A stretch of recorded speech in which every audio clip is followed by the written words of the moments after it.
Everything the light touches is our kingdom. But a king's time as ruler rises and falls like the sun. I want to start kind of just by reflecting on the 1994 film because it was really a cultural phenomenon, and I'm just kind of curious about your own personal experiences seeing the film on the big screen for the first time.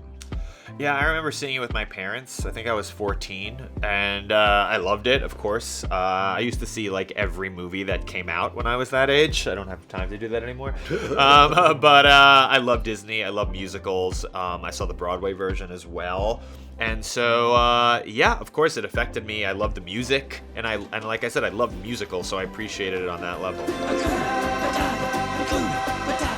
Yeah, I don't have a specific memory of seeing it like the first time, but it feels like something that's always kind of been a part of my life. I specifically liked, Pumbaa and Timon, and I always thought they were very funny as a kid, and the music, yeah, was always something. It feels like songs you've always known, kind of. Well, this was, remember, I'm 52 now, so when that film came out, I was in my mid-20s, right? And it was probably around the time I was writing Swingers. I was living in Hollywood. I was watching a lot of old movies, but yet the word of this new animated film, cut through. And there were Pixar movies that was sort of novel and new at the time too. So even as an adult without kids and not young enough to be a kid, I still went to see these films in the theater and was really impressed by it.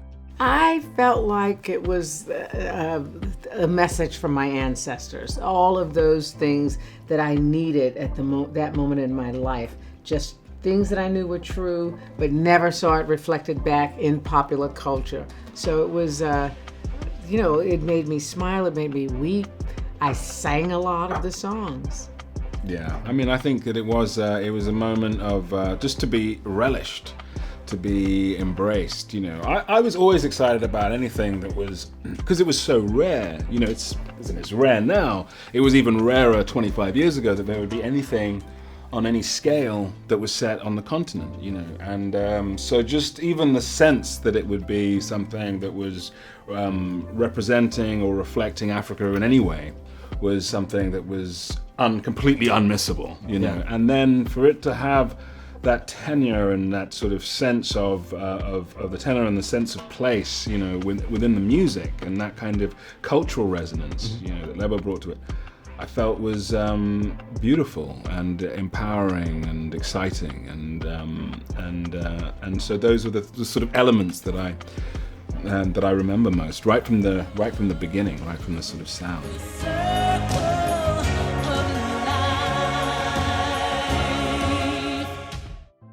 Hakuna Matata.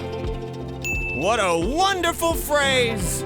I am your king.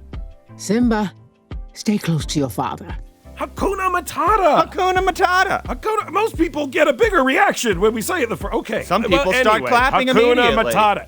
It means no worries.